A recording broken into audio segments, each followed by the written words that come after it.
pass to the south of you, but still a very, very powerful Category 4 hurricane when it impacted the Cayman Islands.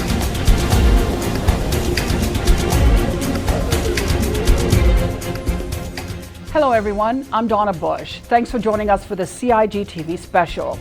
During this show, you will hear from a small number of civil servants and government officials who ensured Grand Cayman and its people were as prepared as possible for Ivan, a storm that is now considered the sixth worst hurricane to ever cross the Atlantic.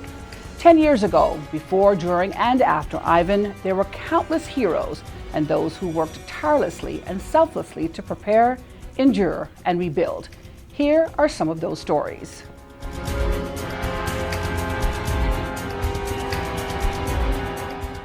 Once it really became a major hurricane east of the Caribbean, I mean, at least the good part of that is that actually gets everybody's attention. So, and it stayed a major hurricane, throughout its entire path through the Caribbean. So that was one that we didn't have a hard time to get people's attention on. It actually looked like it was headed straight for Jamaica, and on the 11th, and it just made a little jog to the south. Hurricane warning for the Caymans on the 9th of September, and the closest port of approach to the Caymans is on the 12th of September. In the morning of the 12th, and actually the closest port of approach is 22 nautical miles southwest of Georgetown.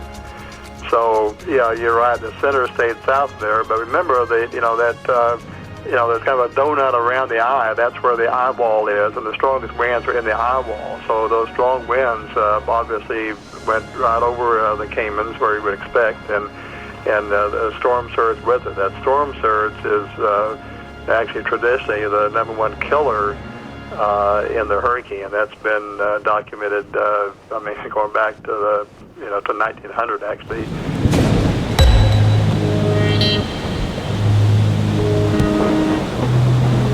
The role that I played was what we term loosely as the coordinator for the National Hurricane Committee at the time. And the role of the coordinator is to, first of all, ensure that a plan is in place, which we had been working on a plan for Cayman from before Gilbert struck in 1988. I think we started the process in 1984 to 86. So we manned up about 24 hours before. And then 12 hours before the storm, or was it might have been a little bit more, the governor declared a state of emergency, as you recall. I think it was around 6 o'clock the Saturday evening. Then that was the trigger for the plan to go into full effect. Because one of the things you have to do is to give the Hurricane Committee members the authority to act. Arbitrarily, they don't have to get permission to do this, do that, do the others, right? Police can call a curfew, they can demand people to evacuate a dangerous situation, which we did. And so here was the ground center. Command and control went on from here, from the governor level, dealing with the FCO, dealing with the embassies in Washington. Because one of the things that is not understood, that like the Canadian Embassy, the UK High Commission in Jamaica, the US Embassy, they are constantly demanding information of what's going on in the island. And they pay keen attention to their citizens and their welfare. So in addition to looking out for your own people, you have to be caring about these people. We were trying to fly out as many as we possibly could. Unfortunately, the foreign airlines all abandon and they simply don't come, and then Cayman Airways had to take up the slack, and they charter a lot of aircraft. So all that was being coordinated right here before the storm. We hadn't quite stood grip on the aftermath, you know? What if we have a major disaster like Ivan, you know? What if roads are cut off? What if there are supermarkets are hit and there is no food? You know, what if communication with the outside world is totally cut off? You know, well, how do we function? But we thought Cayman Brac would be hit. So we started to shape our minds towards that. But as you get coming down closer to this aftershock devastated Grenada, I took all the old people's counsel that I had known over the years, and I began to watch the various signs. But for some reason, I had this very nagging feeling that, you know, this was going to be different. And I immediately went out and got plywood to put in my house. And people were saying, well, why are you doing that? And I said, listen, I just have a really bad feeling about this one. I never forget through the week, I went to the North Sound. And that was one of the signs old people told me. Go in there and you see this, you feel this breeze. And you go at night when it's supposed to be cool. I went, I mean, the breeze was hot. But they had told me something else, said, you feel the water, test the water. Listen, that was nearly, you wouldn't say boiling, but it was hot. Hot, and I said, no, that's not right. And I remember because it was like, must have been Tuesday after cabinet that I did that. I remember in cabinet, I said to him, look, you know, this thing, I don't know about you, but I'm not playing around with this thing. The rest of us didn't have an idea of what was going to hit us.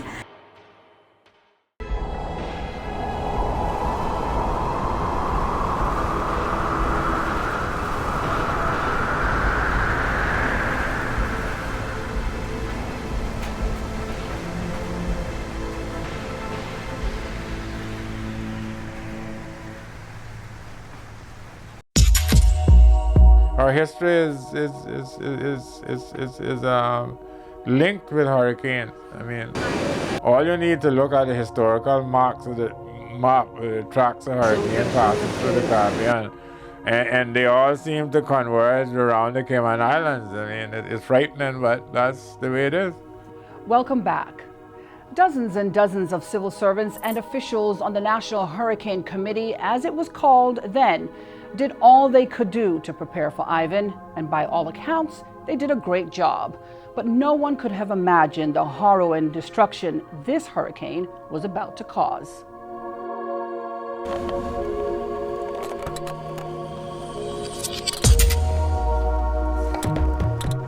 I had just installed some brand new PGT windows. So I decided I was going to board up, I was going to test them. And they survived. So I was able to experience the storm from multiple angles out of my window, and able to report to the NHC what I was seeing. So my house the floor of my house is 21 feet above sea level. And I sat and watched the seawall that we had in front of my house disappear. The coconut trees disappear one by one. The road disappeared. Then, of course, Ivan struck and all hell broke loose. You know, that period that the hurricane was over us, I don't know how to explain it other than to say it was frightening. The water came up. We had about 4 feet of water inside down. So it was packed with people and their family, with the kids, and everybody had to come upstairs. You can imagine having like 250 people packed into this, children crying, women screaming. The building just shaking, and the roof buckling and almost coming off. That's what we faced here in the station, right? And it went on and on and on. When you look across, I think there's a 6-foot fence on the other side. That's where the water was. Wow. right? It was simply just running through down to the cricket pitch all the way through Georgetown. We believe the water just went across the island. And so if you imagine about 6 to 8 feet of water out on the runway, the sea had literally come in. That's what, and we could see it. We could walk out on the back and we could watch everything. And all the cars that were in the airport car park was simply going down the road in a river. I mean, I've never seen. Yeah. I mean, that's what we were watching, right? And you know, the wind outside sounded like when a jet plane is testing their engine at full blast. And that went on hour after hour after hour. I expected it. I didn't expect it to be as bad as it was because we had the experience with Gilbert, and everybody was saying, well, if that's what it is, you know.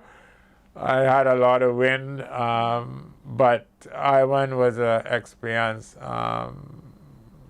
It was a bad experience. I don't know how many people were at the airport. The roads were clogged. You had to park down there by Mango Tree and walk in. Terrible time. Hi, welcome to Tanya's Kitchen. Today we're going to make black bean and salsa wraps. Add the black beans, the corn, salsa, add the avocado, lime juice, black pepper, salt. And we're going to assemble the wraps. But we're just going to warm up the tortillas on all sides. And these are your warm black bean salsa wraps. You can get all these post-hurricane recipes at fosters-iga.com.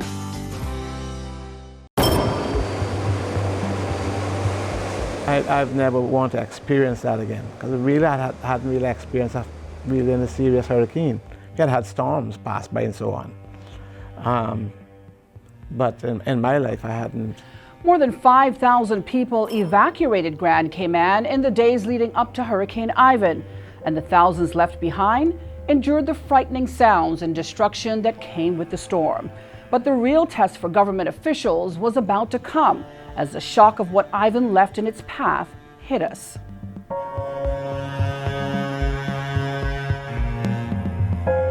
As soon as we exited the building and got out on the road, we realized that we had never dreamed that the destruction would be so intense. We got lost between here and Public Works. We lost our way twice. Can you imagine that? You just couldn't recognize the place. The crucial moment was getting the airport operational, that we could get some flights in helicopters and all that to get up to look to see what had happened. After the hurricane, then that was, of course, the nightmare situation, is the devastation. But I was able to reach an agreement with our colleagues in border control in Miami that they will allow persons who were here, non-Caymanians as well as Caymanians, to enter the U.S. without proper travel documents. And the agreement was, France, don't send us anybody without any documents and don't send us any criminals. So that was a huge concession that the U.S. made for us. And we were able then to get another 5,000 people off the island. Okay, the first thing is to get to the police station. Well, the first thing is to get my aunt. I went because she's right on the road to the police station, so I stopped there. I said, thank God the house is intact. Not even paint had gone. She said what I told you. She said, God took care of me. Not a thing happened to her. God passed there, got to the police station. They were underwater still, about a foot of water. And they said they had news too that there were people dead in East End. But they were lost contact too. So from there I started to make my circle. So the roads were, and some of the guys, I got the guys and the other guys start to clean the Northwest Point Road and start to open up with their heavy equipment. My job now is to try to get the Central Command, where the governor is, to let's see what we got to do, because we know the country. Well, as I got into Governor's Sound, I could get through one of the dikes. I couldn't get through Asbury Road. We had to start to go through the dikes. That's how, it took me like 2.5 hours, 3 hours to get to Georgetown to Central Command.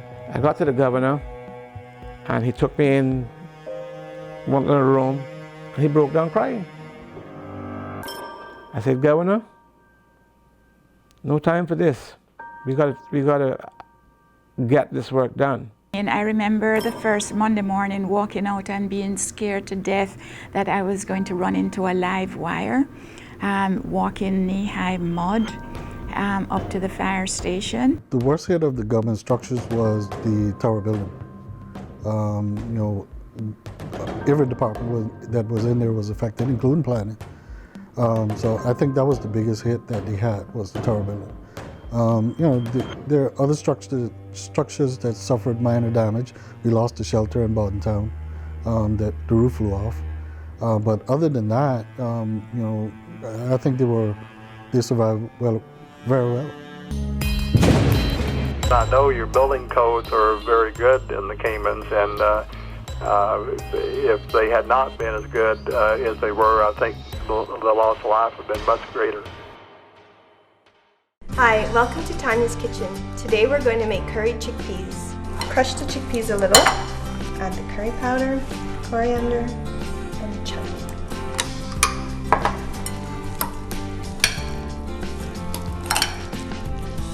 Add to the cracker, and there you are. You can get all these post-hurricane recipes at fosters-iga.com.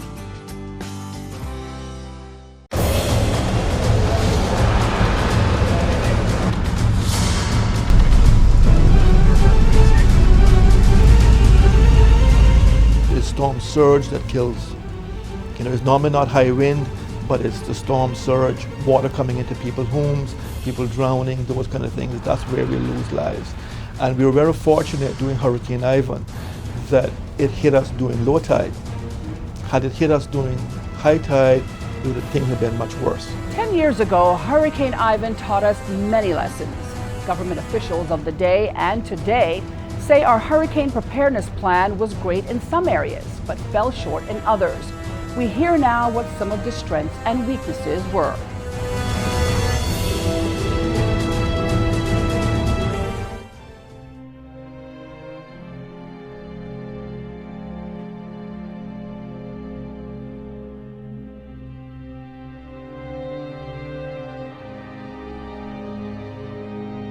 The main concern at that time was the search and rescue, which went on unabated, the fire and the police.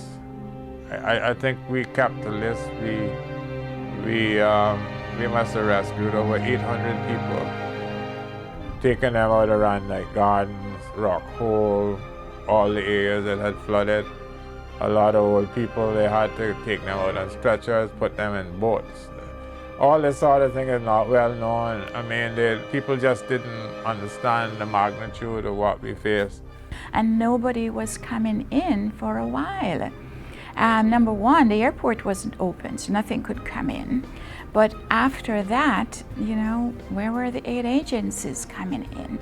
Now, I'm assuming now that there is an arm of the communications plan that is up and running for that, to communicate clearly what the needs are down here.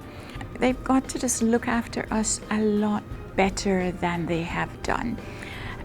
Nobody said to us in the information branch, okay, your families, right?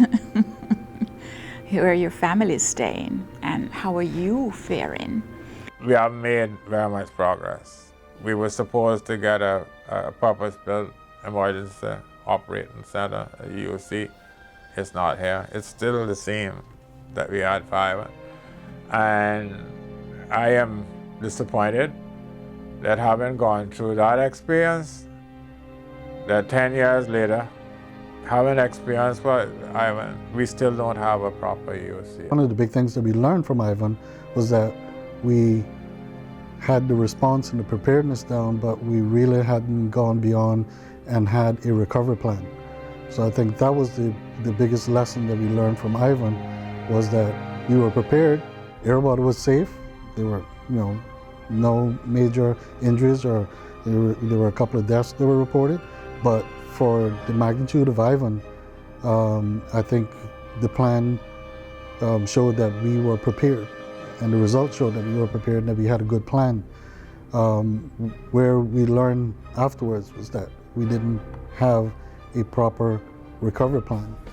Since then, we've actually developed plans for other hazards, and we've enhanced our recovery plan. Where I think we recognize that we can do better is after, in terms of monitoring the supply of goods coming in, making sure they're properly accounted for and distributed, making sure that we have people know what their responsibilities are after the hurricane, that we have vehicles strategically located around the island so they can immediately start to clear debris, do different things. Some of our emergency vehicles got damaged during Hurricane Ivan because we hadn't prepared as much as we should have. So we need to make sure that we have our continuity of operations plans are regularly updated, and I'm very pleased to say that that's been one of our strong points, is that we really have improved the continuity of operations plans that we have for all of our key agencies and government as a whole. There was no greater time in our history that I know about that we had such a unified community. Hi, welcome to Tanya's Kitchen. Today we're going to make curried chickpeas. Crush the chickpeas a little, add the curry powder, coriander, and chili.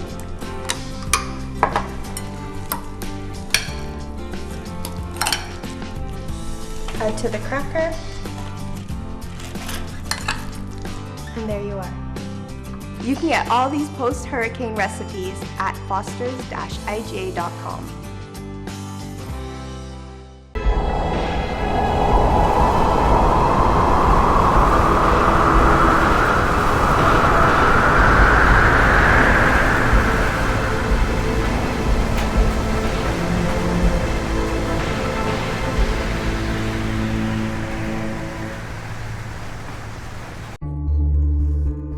But because we're living where we're living, it's not a matter of if, it's a matter of when.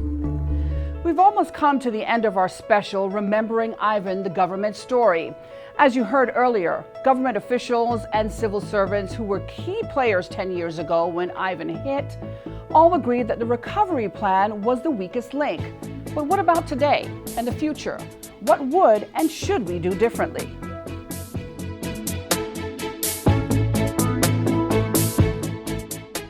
In the event that we are made aware of a pending threat, whether it's a hurricane, whether it's something else, we would normally then hold a meeting of the council, again, to put everybody in the know. So we will get a weather update, for example, to see what is happening, what is the threats. Make sure everybody understands what we're facing so that we can then quickly get information out to the public, inform the civil service. Everybody can start to gear up to make sure that we are ready. Not only for the storm, if it's a storm, but also post-storm, which is critical as well. Things that I would do is that I would then quickly engage with the Ministry of Education to determine when, are we going to close schools. I would then make a decision about whether we're going to close government offices. Make sure that our shuttering exercises for our local buildings, that is moving ahead, that we are getting all of the relevant information that we need. For example, one of the key things that I pay attention to is what are the tides for an pending storm, for example. As we know, we don't really get a loss of life for people who leave, because people stay in their homes during a hurricane, for example. So we want to make sure that if we're telling people to stay in their homes, for example, that they are aware of what the storm surge is going to be. So I want to know whether Is high tide, low tide, what is those things, so that we can properly advise people in low-lying areas whether they should be evacuating. So we're looking at how we can give people information to save lives, minimize property damage, all those things. We want to make sure we're getting those key messages out.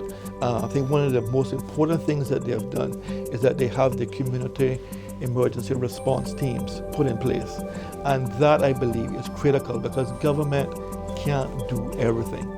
And if we have people trained in our community who can start search and rescue, who can start clearing roads, who can start rendering assistance, that is critical for recovery. I think that we are in a better position, but I don't know that we have all that we need to have.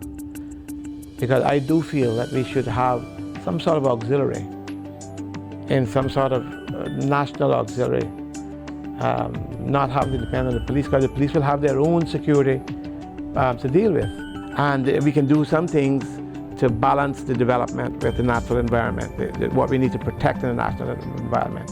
I don't know that the mangroves is as protective as they say they are. The water came out of them. And when that's going to happen, it's going to happen. That's nature. But we can do things to protect ourselves. And that's what I want people to understand. They have to, when they're building their house, they have to build it with sense. We're an island. Preparation is key, and that includes all those things. It takes a large group of very dedicated people in a lot of different disciplines. The land, how to make the best use of your land, where to build properly, the building codes, and that education. And planning, and it's just the actual communications before, during, and after the storm. All those things are important. We need to do a better job on a lot of those areas. We now have to pay very close attention to social media and use innovative ways of getting information out there. Not just your regular press release, but we should be doing things on Twitter, on Facebook, so that everybody is kept informed. Knowledge is power. We need to make sure that everybody knows what's happening. So the work that civil servants do in that area is critical. Also after the hurricane, in making sure, again, search and rescue, our emergency services, our hospitals, our other areas, they have to be there. Yes, we understand that you have to take care of your families, and there'll be, we'll give allowances for that. But, do they calls, and we have to respond. And I think that's one of the things where, as a government, we excelled before and after Ivan, is how civil servants reacted. And that is one of the reasons why we were able to keep the loss of life down, but also recover very quickly as well. So very proud, and I have no doubt that will continue. And that ends our CIG TV special, Remembering Ivan, the Government Story. It would take countless hours to bring you the many stories as told to us by government officials and civil servants about what they had to endure, especially after the storm, to rebuild Grand Cayman. But we hope you've gained a little insight to what had to be done to ensure your safety before, during, and after Ivan. I'm Donna Bush. Thanks as always for joining us. As bad as Hurricane Ivan was, and it was devastating, it can be worse. So that is the thing that we need to consider. Ivan came from one direction. We could have a hurricane coming from another direction. If it comes where it hits Georgetown and 7 Mile Beach, that's going to create a huge different type of problem for us. Everybody knows when hurricane season is. So you have time to prepare for hurricane season. Some other disasters, such as earthquakes, you don't have the time to prepare for. But you know that 1st of June is the start of hurricane season, so start your preparations before then. It was the best of times, and it was the worst of times.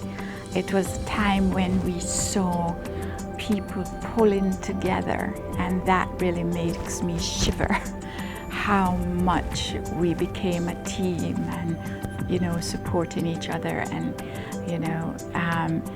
being willing to work extremely long hours because, well, that's what you have to do.